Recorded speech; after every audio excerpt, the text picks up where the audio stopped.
할렐루야. 우리 옆 사람과 함께 믿음으로 인사하겠습니다. 하나님께서 우리와 함께 하십니다 라고 인사하겠습니다.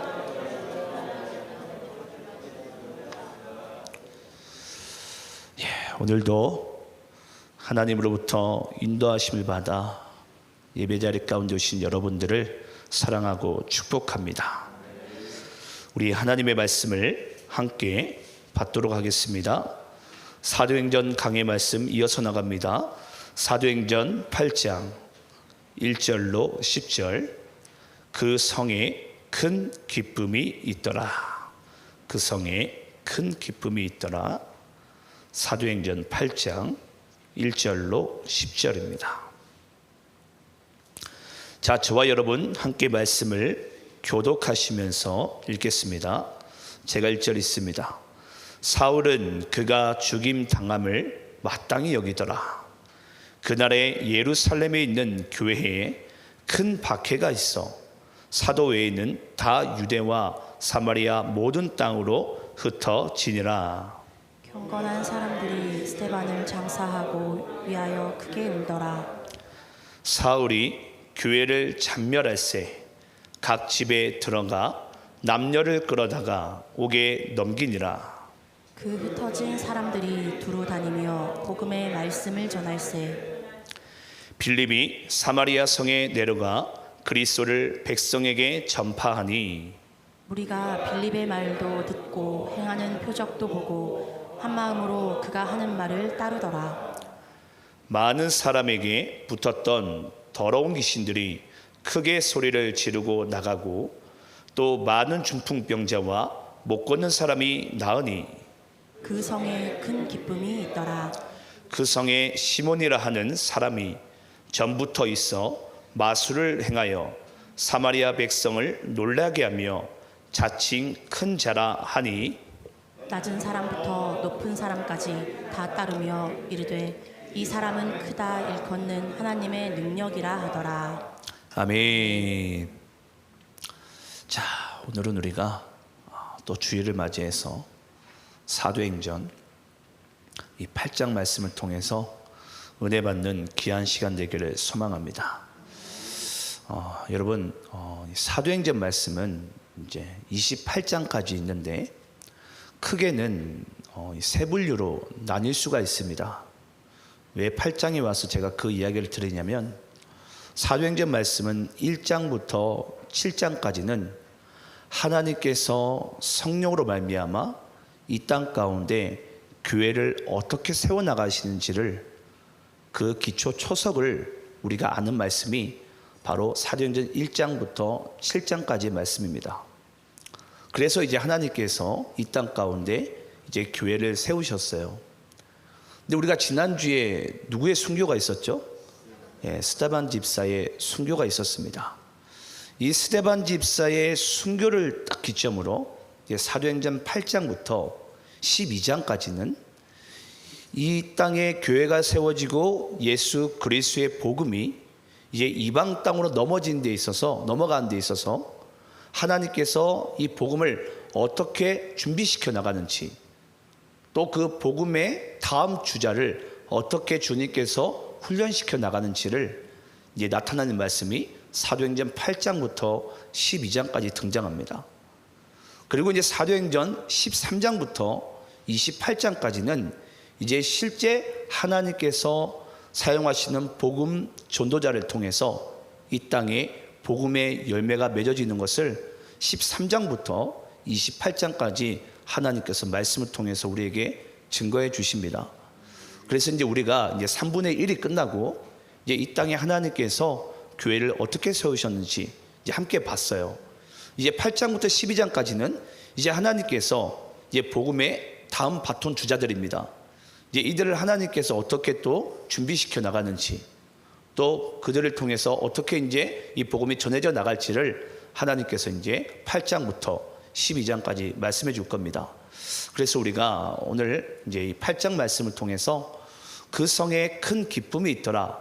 과연 이 말씀을 통해서 우리에게 무엇을 말씀해 주길 원하시는지를 발견하길 원하고요.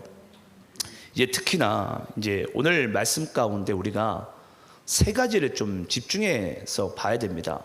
세 단어가 등장하는데요. 한번 따라해 볼까요? 큰 박해, 큰 울음, 큰 기쁨. 오늘 여러분들이 오늘 이 본문 말씀에 이제 설교를 들으시면서 큰 박해와 큰 울음과 큰 기쁨이 어떤 것을 의미하는지를 이제 발견하시면 이제 오늘 은혜를 이제 다 받으신 거예요. 그래서 오늘 이 세 가지의 단어를 꼭 잊지 마시고 큰 박해와 큰 울음과 큰 기쁨이 우리에게 던져주시는 참 메시지가 무엇인지를 발견하는 그런 귀한 시간 되기를 소망합니다. 자, 1절 말씀을 제가 다시 한번 읽어보겠습니다. 사울은 그가 죽임 당함을 마땅히 여기더라. 그날에 예루살렘에 있는 교회에 큰 박해가 있어 사도 외에는 다 유대와 사마리아 모든 땅으로 흩어지니라. 여러분, 여기에 보니까 사울이 그가 죽임 당함을 마땅히 여기더라. 여기서 그가가 누구죠? 예, 스데반 집사죠. 스데반 집사. 보니까 사울이 그가 죽임 당함을 마땅히 여기더라라고 얘기하고 있어요. 우리가 이제 이 말씀을 문자적으로만 보게 되면 어떻게 이해할 수 있냐면, 아유, 죽을 놈 죽었네. 쉽게 얘기하자면 우리가 문자적으로 해석하면 그렇게 볼 수 있어요. 근데 여러분, 여기서 사울은 그가 죽임 당함을 마땅히 여기더라라는 이 말의 진짜 의미는 사울이 스데반 집사가 순교하는 데 있어서 앞장섰더라라는 뜻이에요. 앞장섰더라. 그래서 항상 우리가, 물론 여러분 이게 번역의 이제 과정 가운데 있어서 우리가 조금 이제 헷갈릴 수 있는데, 우리가 이제 이 말씀을 이제 자칫 잘못 보게 되면은 그냥 죽을 놈 죽었네라고 생각할 수 있을지 모르겠지만, 사울이 그 스데반 집사가 죽임 당한 데 있어서 가장 앞장섰던, 어찌 보면 가장 선봉주자였던 그런 자가 바로 사울이었던 자였어요. 근데 여러분 잘 아시겠지만 지난주에 사내들인 공의원들이 이 주의 성전에서 종교 재판을 벌였죠. 종교 재판을 벌이면서 이제 많은 증인들이 있었습니다.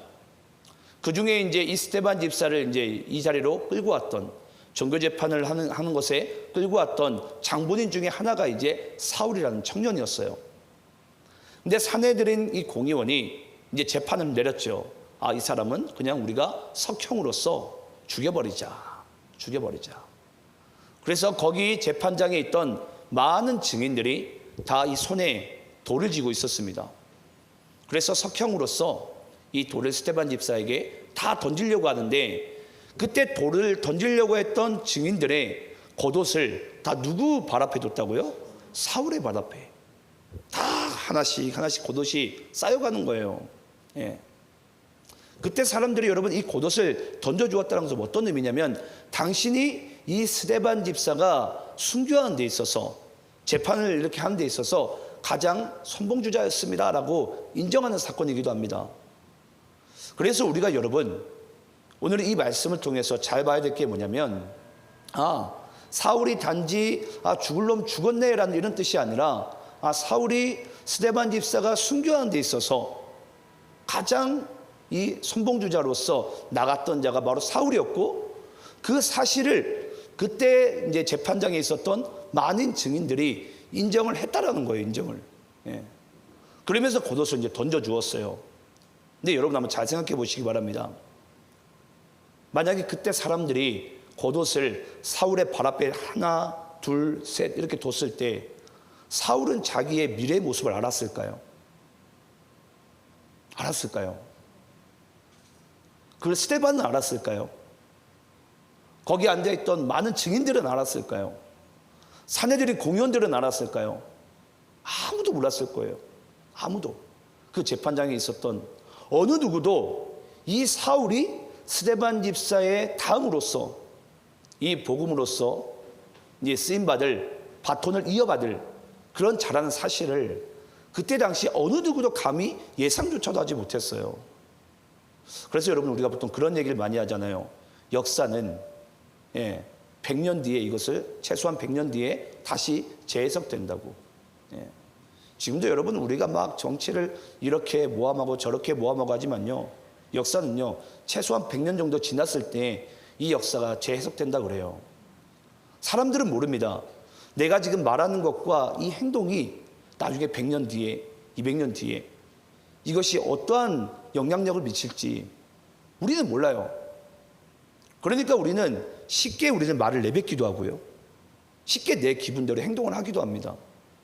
그게 나중에 훗날 이 그리스도의 역사 가운데 어떻게 영향력을 미칠지, 어떻게 이 교회의 초석이 되어질지를 우리는 모른다는 거죠. 근데 그 모름 가운데 하나님께서는 하나님의 계획을 이렇게 이루어 나가신 줄 믿습니다. 이제 어제 우리 이성신 부장님과 강문호 부장님 이제 두 분이 이제 이렇게 결혼을 하셨는데 이제 앞으로 일들을 어떻게 알겠어요? 그렇죠. 이 결혼식을 통해서 하나님께서 이 가정을 통해 어떤 일을 이루어 나가실지, 그리고 이 도시 안의 교회를 통해서 4년 전에 이 둔산동 땅에 제가 처음 개척하려고 할 때 많은 사람들이 그랬어요. 아니 둔산동에 무슨 개척을 하냐고. 사람들이 다 쇼핑하고 놀고 먹고 마시고 춤추고 이 죄 많은 땅에 왜 교회를 세우려고 하냐고. 거기에다가 뭐니 해도 돈이 문제인데 그 임대료 비싼 땅에 못하러 교회를 세우냐고. 근데 여러분, 저는 4년 전에 몰랐어요. 사모님은 아마 아실 거예요. 제가 처음에 원래 제 여기를 임대할 때에 2년 계약을 했다가 겁이 나가지고 1년만 계약을 했었어요. 왜냐하면 임대료를 못 낼까봐. 근데 2년 계약했던 것을 1년으로 다시 고치고 집에 가서 그날 밤에 잠을 자려고 하는데 잠이 안 오는 거예요, 잠이. 왠지 그걸 제가 결정을 하는 거죠. 제가 이 교회 문을 연 줄 알고. 아니거든요. 제 교만이고 착각이었어요. 네. 근데 지금 여러분 4년 동안 오는데도 그 와중에 우리가 또 반은 또 코로나를 또 지내왔잖아요. 네. 근데 이런 와중 가운데 하나님께서 우리 교회를 지키시고 하나님의 은혜의 복음의 말씀 가운데 살게 하는 것이 여러분 얼마나 감사합니까? 사울은 몰랐을 거예요. 네. 그가 이 스데반 집사의 죽음을 앞장서 나가고 마땅히 여길 때 그는 이 사실을 전혀 몰랐을 거라는 거죠. 그러면서 여기 말씀 가운데 여러분 잘 보시기 바랍니다. 그 다음에 뒤따르는 말씀이 그날에 예루살렘에 있는 교회에 큰 박해가 있어. 예. 여러분 이제 스데반 집사가 이제 순교를 하고 이 유대 땅에 예수 복음으로 인한 이제 큰 박해가 이제 임하게 됩니다. 예. 쉽게 얘기하자면 스데반 집사의 순교는 이제 시작일 뿐이에요. 네. 이제 앞으로 많은 이제 예수 믿는 사람들이 예수를 믿었다는 이유로 복음을 전했다는 이유로 이제 모든 사람들이 이제 순교 현장으로 이제 내몰리게 됩니다. 그러면서 큰 박해가 있고 난 다음에 이제 이 사람들이 다 뿔뿔이 흩어져요. 이 흩어짐은 여러분 민들레 씨앗과 같습니다. 그 성령의 바람에 따라서 이 민들레 씨앗이 떨어지는 그 땅에 복음의 이 씨앗이 움트게 되고 그러면서 그 떨어진 땅들마다 이제 교회가 세워지기 시작합니다. 근데 여러분 참 놀라운 사실이 있어요.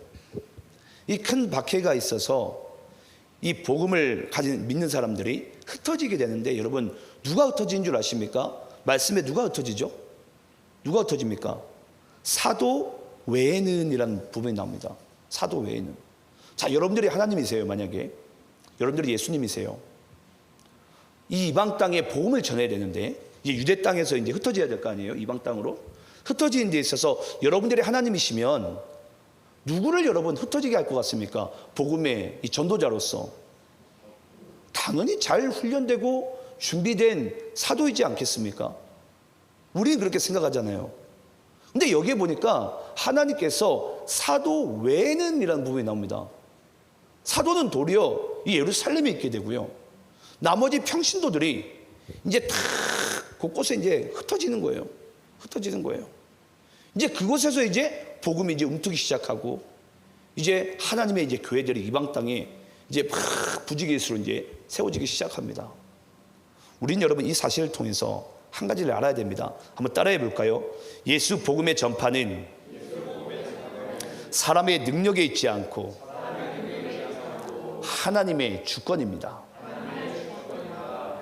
여러분, 우리는 이 복음 전해지는 것이 우리가 보기에는 저 사람이 가야지 당연히 이 복음이 잘 전해질 거라고 우리는 예상을 해요.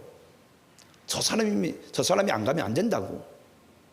근데 여러분, 그것은 우리 생각이죠. 그 사람의 능력을 의지하는, 또 그 사람의 배경을 의지하는 우리의 생각이고 우리의 계획이에요. 하지만 여러분, 한번 교회도 잘 살펴보시기 바랍니다. 교회도요, 누가 정말 전도를 잘하는 줄 아십니까? 이 표현이 제가 맞는지 모르겠지만요, 신앙 연수가 오래된 사람들은 전도 잘 안 합니다. 예. 오히려 새 신자들이요, 어떻게 해서든지 가서 누구를 데리고 와요. 예. 제가 누구 칭찬한 거 별로 잘 안 좋아하는데, 제가 우리 교회에서 저희 태민 형제 보면서 그냥 아무나 데려와요, 그냥. 예. 예, 아무나. 제가 목사지만은 저런 사람 데려오면 안 되는데, 예, 하는 사람도 데려와요. 저 사람이 과연 예수를 믿을 수나 있을까? 라고 우리는 생각할 수 있는 사람들도 여러분, 교회에 오면요, 바뀌어요. 여기 뒤에 앉아 계신 이제 우리 김범태 권사님, 처음에 저를 전도하기 위해서 온갖 고생을 다 하셨어요, 정말. 예. 교회 좀 가자고. 제가 최대한 정말 버티다 나갔어요. 나중에 이상한 축구용품 많이 사주길래 또 빕스 한번 또 데려가 주시더라고요. 제가 또 먹는 거 약하잖아요. 그래서 또 빕스까지 먹었는데 한 번 또 가야지. 제가 또 노래 부르는 거 좋아하잖아요. 예. 그래서 본인이 이부 성가대 하시니까 저를 이부 성가대 같이 또 끌고 가시더라고요. 저는 처음에 원래 제가 교회 갔던 이유 중에 하나가 노래 부르러 갔어요. 노래 부르러. 예. 설교는 무슨 말인지 모르겠고 예수도 누군지도 모르겠고 제가 부르는 뭐 이 찬양이 성가인지 뭔지 제가 알 게 뭡니까? 그냥 남들이 노래 부르니까 저 따라 부른 거죠, 그냥. 그게 제 신앙생활의 첫 출발점이었어요. 근데 우리는 몰라요. 왜 하나님께서 이렇게 믿음이, 우리가 보기에는 믿음이 없는 사람, 부족해 보이는 사람, 왜 이런 사람들을 하나님께서 사용하시는지, 그 이유는 이 예수 복음의 주권이 하나님께 있음을 주님께서 우리에게 말씀해 주기 위해서 이 큰 박해를 통해서 뭐 하셨다고요? 사도 외에는 이 평신도들을 이 땅의 복음의 이제 주자로서, 다음 바톤의 주자로서 하나님께서 흩으셨다고요. 저는 이런 교회가요, 우리 도시 안의 교회가 되기를 간절히 소망합니다. 여러분의 삶의 자리에서 이 복음을 들고요, 뜨거운 가슴을 끌어안고 여러분들이 이 복음을 전하시기 바랍니다.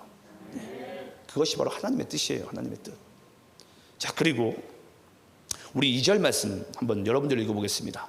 자, 함께 있습니다. 시작. 경건한 사람들이 스데반을 장사하고 위하여 크게 울더라. 자, 이제 우리가 두 번째 집중해야 될 단어, 이제 큰 울음이 등장하는데요. 경건한 사람들이 스데반을 장사하고 위하여 크게 울더라. 이제 큰 울음이 등장했습니다. 큰 박해 다음에 큰 울음. 자, 여러분, 여기 보니까 이 경건한 사람들이 이제 스데반 집사를 이제 장사를 했어요. 이제 장례를 지냈던 것 같아요. 장례를 지나면서 뭐 했다고요? 크게 울더라. 한번 제가 여러분께 질문을 해볼까요? 여기에 나타난 이 경건한 사람들이란 예수 복음을 믿고 또 예수 복음을 자기 생명처럼 여긴 자들이에요. 그 스데반과 거의 비슷한 이제 분들이시죠. 이 경건한 사람들이 스데반 집사를 장사를 하면서 크게 울었던 이유가 뭘까요? 슬퍼서. 네. 슬퍼서 울었을까요? 왜 울었을까요? 제가 한번 질문을 좀 바꿔보면 여러분들 하면 이해가 조금 편할 것 같은데, 우리나라도 아시겠지만 일제 강점기가 있었잖아요. 그때 많은 이제 독립 투사들이 다 이제 이 나라 이 민족의 광복을 위해서 다 이제 순교를 당했어요. 그때 많은 백성들이, 그 민족 열사들이 이제 순교를 당할 때 이 나라 이민족들이 다 크게 울었잖아요. 그때 왜 그 사람들이 다 울었죠? 이거지 않습니까? 이 조국 대한민국의 광복을 위해서, 해방을 위해서 그들이 목숨을 아끼지 않고, 이 유관순 같은 그 민족 열사들 다 알고 보면 그리스도인들이지 않습니까? 이 땅에 일제강점기 때 여러분 대한민국 땅에는 희망이라는 게 없었었어요. 근데 이 중국을 통해서 이 대한민국 땅 가운데 일제강점기에 성경이 보급되기 시작합니다. 알아듣지 못하는 단어로. 그때 이 대한민국 땅에 처음으로 이 어둠이 가득했었는데 이 빛이라는 소망이라는 것이 이 대한민국 땅 가운데 이제 비춰지기 시작합니다. 그래서 독립투사들의 대부분들은 다 성경을 접한 자들이에요. 성경을. 대부분들이 또 예수를 믿는 사람들입니다. 우리나라 사람들 지금도 아직까지 그것도 몰라요. 그러면서 막 교회를 향해서 돌만 던지려고 그러죠. 예. 우리나라 강복을 받게 된 이유가 그 일제강점기가 해방된 이유가 이 예수 복음으로 말미암아 된 것인데 이 배가 부르고 나니까 그 사실을 몰라요. 물론 교회들이 지금 병들어 있는 것은 맞습니다. 예. 하지만 우리가 함부로 하나님의 그 사랑과 그 그리스도의 복음을 우리가 저주할 수는 없어요. 최소한 대한민국 국민이라면. 예. 그런데 여러분, 그때 많은 사람들이 이 성경을 접함으로 여러분 민족 열사들이 다 자기의 몸을 이 조국 대한민국의 광복을 위해서 던지더라는 거죠. 그때 대한민국의 많은 사람들이 울었습니다. 왜 운 줄 아십니까? 당신의 뒤의 길을, 당신의 그 헌신과 당신의 그 순교의 피를 우리가 헛되이 살지 않겠다고.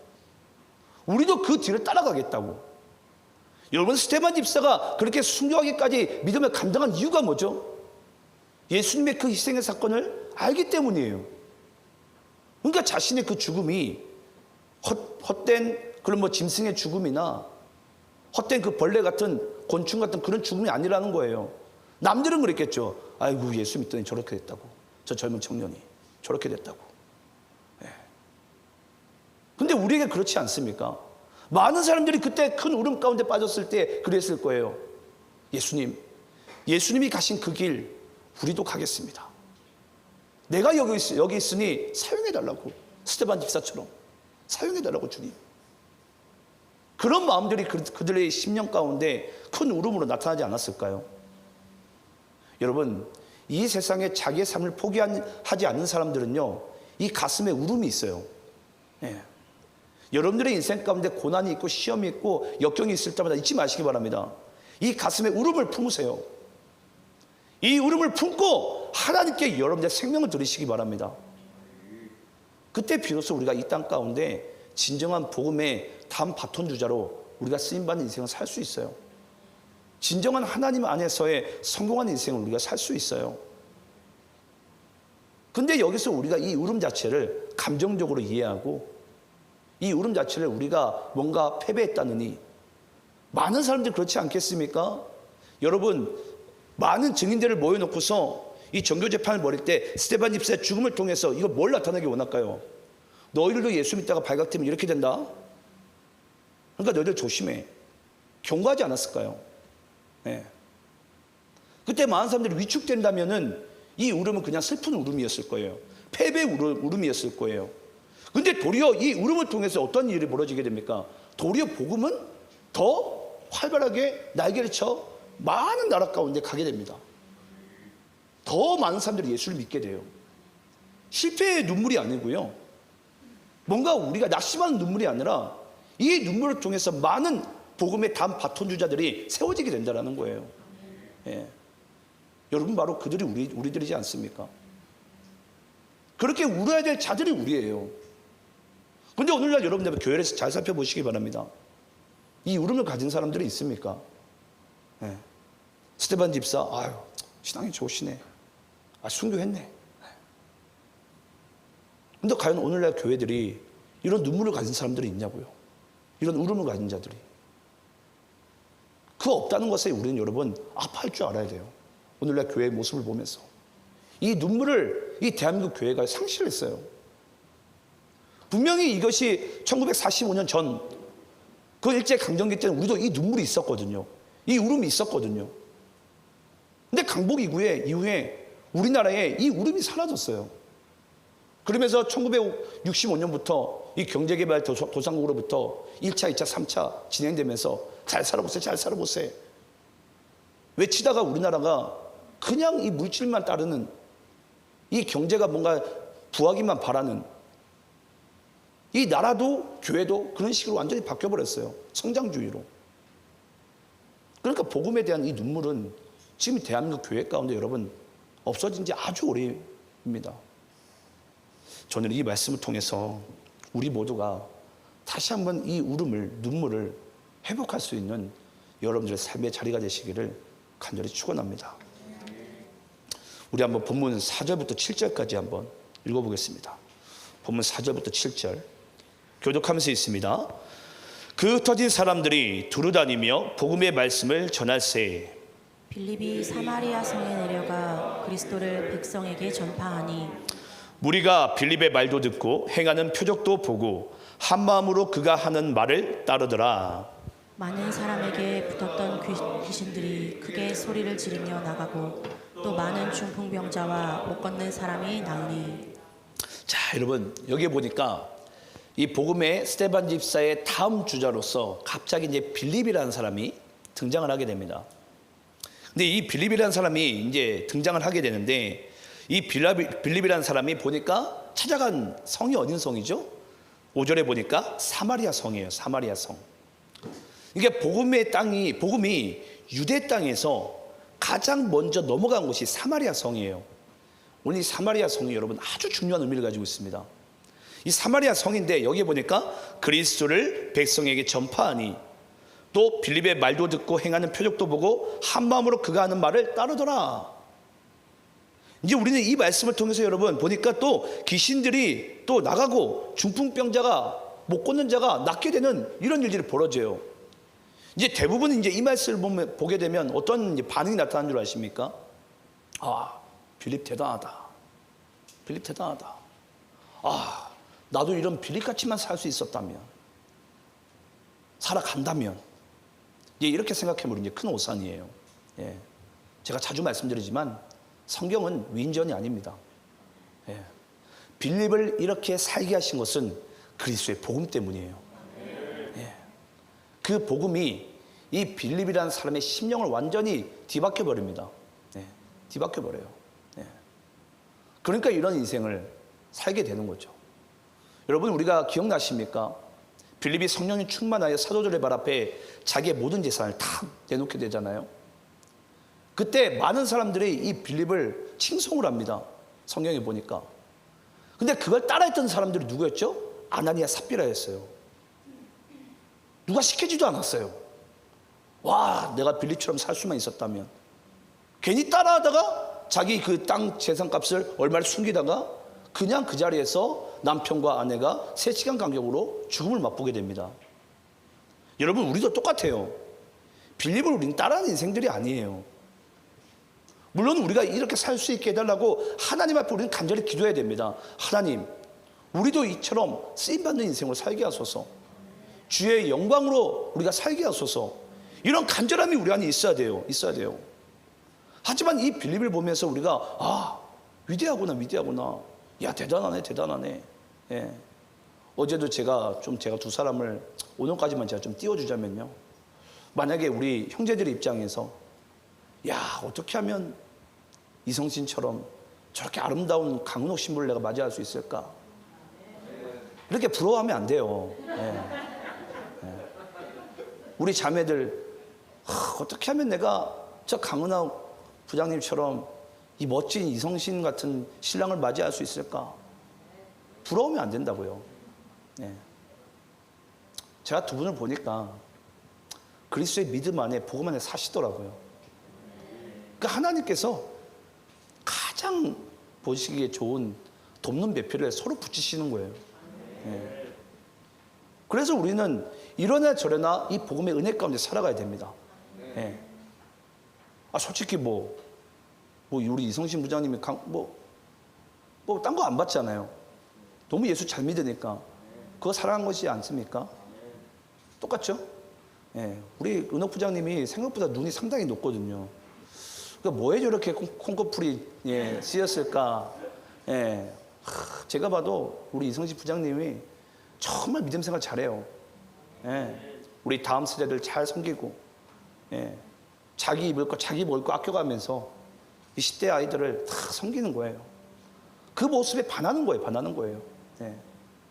그러니까 하나님께서 아름다운 가정을 이렇게 초석으로서 꾸려나가지 않습니까? 제가 오늘까지만 띄워줄 거예요. 오늘까지만. 어제 결혼했으니까 오늘까지는 그래도, 그렇죠? 예. 제가 이런 거 별로 안 좋아해요, 저는. 안 좋아하는데 오늘까지만 하자. 예, 지금 어금니 깎여물고 지금 얘기하고 있습니다. 예. 근데 여러분, 우리가 이와 같이 내가 하나님 안에서 이렇게 살 수 있게 해달라는, 주님 내가 여기 있습니다, 나를 사용하소서. 예. 그런 마음으로 여러분, 이 사람들이 크게 울게 될 때에, 또 빌립의 이런 역사를 맛보게 될 때에 하나님의 놀라운 일들이 이들의 삶 가운데 나타나게 된 줄 믿습니다. 그래서 여러분, 우리가 교회에서도 그래요. 교회에서도 여기 서 있는 이상철 목사도 여러분들이 보시기에는 되게 어떻게 볼지 모르겠지만 저도 보잘것없는 사람입니다. 그냥 하나님께서 저를 주장하시는 거예요. 그러니까 말씀도 선포하게 하시고, 정말 이 인도하심 따라 이 주의 복음을 선포하니까 또 하나님의 교회를 이렇게 세워나가시고 이렇게 이루어나가신 줄 믿습니다. 우리 한번 따라해 봅시다. 우리 교회에서 하나님의 은혜를 절대 잊으면 안 됩니다. 여러분, 또 교회에서 반드시 없어져야 될 말에 대해서 한번 따라해 보겠습니다. 교회에서 반드시 없어져야 될 말이에요. 한번 따라해 봅니다. 우리 교회에서 절대 이 사람이 없으면 안 돼. 여러분, 이것은 그 사람을 위인시키는 거예요. 예. 그리고 또 따라해 봅시다. 우리 교회에서 절대 이 사람이 맡으면 안 돼. 이 또한 여러분, 우리가 사람의 능력에 따라 이 복음을 책정하는 거예요. 그래서 우리는 반드시 이 사람이면 안 돼, 또 이 사람이 맡으면 안 돼, 이걸 위인화시키거나 이걸 격화시키는 것은 우리가 복음의 가치를 하나님 안에서 우리가 훼손하는 행동과 똑같은 행동입니다. 그래서 도시안의 교회는요, 여러분, 이상철 목사가 없어도 하나님의 이 교회를 세워나가시는 거예요. 네. 그 사실을 우리가 하나님 안에서 반드시 잊지 말아야 될 줄 믿습니다. 자, 이제 8절이 아주 중요한데 오늘 말씀의 주제죠. 자, 8절 말씀 함께 읽겠습니다. 시작. 그 성에 큰 기쁨이 있더라. 아멘. 자, 이제 이 말씀을 증거하고 마칠 텐데요. 여러분, 여기서 이제 등장한 그 성은 어떤 성을 얘기하는 거죠? 사마리아 성을 얘기해요. 사마리아 성을. 근데 그 성에 큰 기쁨이 있더라. 우리가 큰 박해와 큰 울음과 마지막 큰 기쁨을 이제 우리가 함께 볼 텐데, 이 큰 기쁨이 어떤 의미가 있는지에 대해서 아는 것이 너무 중요합니다. 여러분, 여기서 나타난 큰 기쁨이 어떤 기쁨일 것 같습니까? 왜 지금 여기에 기쁨이 임했죠? 왜 기쁨이 임했습니까? 지금 빌립이 이 복음을 가지고 어디에 들어갔다고요? 사마리아 성으로. 스데반 집사의 이 이제 유대 땅에 이 땅에 이제 교회를 세우는 기초가 다 다져졌어요. 그리고 난 다음에 바로 이제 이어서 이제 빌립이라는 사람이 그 다음 바톤 주자가 되어서 이제 이 복음을 사마리아 땅으로 들어갔는데, 여러분, 당시에 이 유대인들은 사마리아 땅을 같은 민족으로 보지 않았어요. 이방 땅으로 바라봅니다. 이방 땅으로. 그래서 실제 이방 땅으로 복음이 처음 들어간 곳은 원래는 사마리아 땅입니다. 사마리아 땅. 자, 이제 여러분들과 함께 이제 한번 이 의미에 대해서 함께 나눠볼게요. 여기서 나타난 큰 기쁨의 의미가 뭐냐면요, 여러분 아시겠지만은 이스라엘은 다윗 다음에 이 솔로몬이라는 다윗의 아들이 이 이스라엘을 이제 통치하게 됩니다. 그때 이제 이 솔로몬이 천첩을 거느리면서 많은 이제 우상이 문화들이 막 밀려 들어오게 됩니다.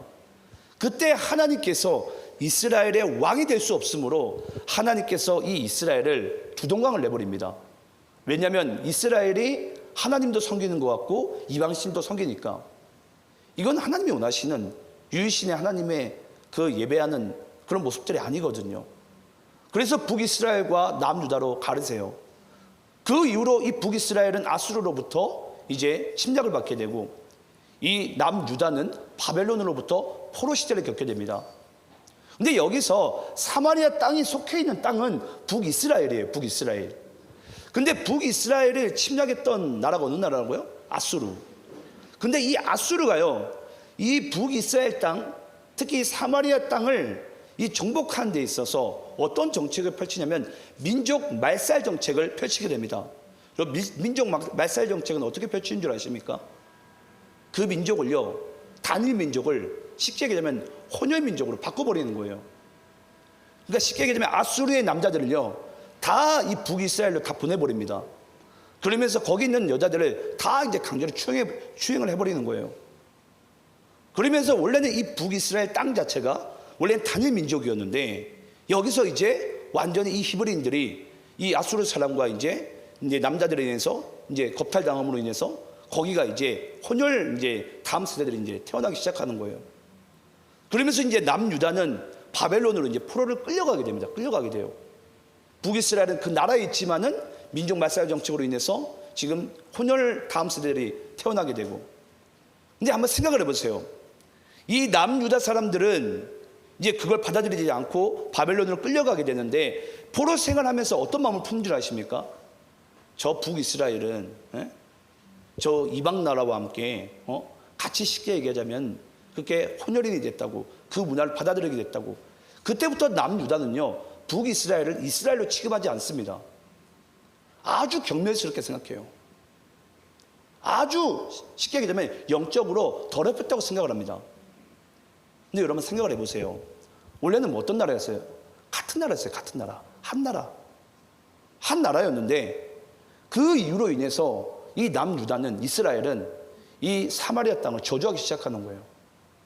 그래서 여러분, 이 남유다에 있는 이스라엘 사람들은 이 사마리아 땅을, 만약에 저기 북쪽에 있는 갈릴리로 갈 때도 사마리아 땅을 둘러갑니다.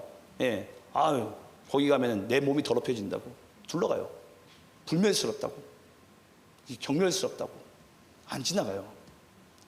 근데 한번 제가 여러분들께 한번 또 다른 이야기를 해볼게요.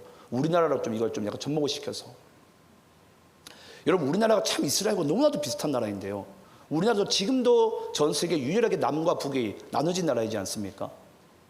근데 우리나라가 이제 그 전 일제강점기 때 어떤 일이 있었죠? 위안부가 있었어요. 위안부가.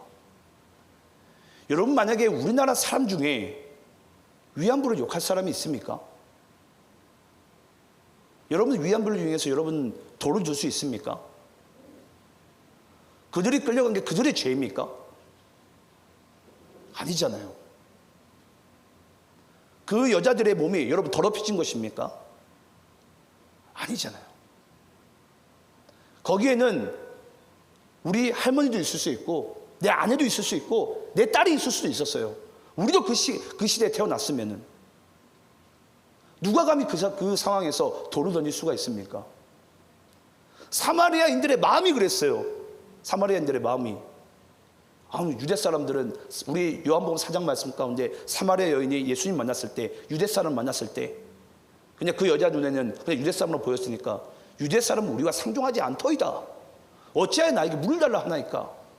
그럼 당신이 부정해질 걸 당신은 알지 않습니까? 그때 예수님께서 사마리아 여인이 뭐라고 얘기하죠? 네가 내가 누군지 알았더라면 도리어 네가 나에게 물을 달라고 했을 것이다. 그렇게 얘기합니다. 그만큼 여러분, 사마리아 입장에서는 그래요. 하나님께서 우리를 버리셨구나.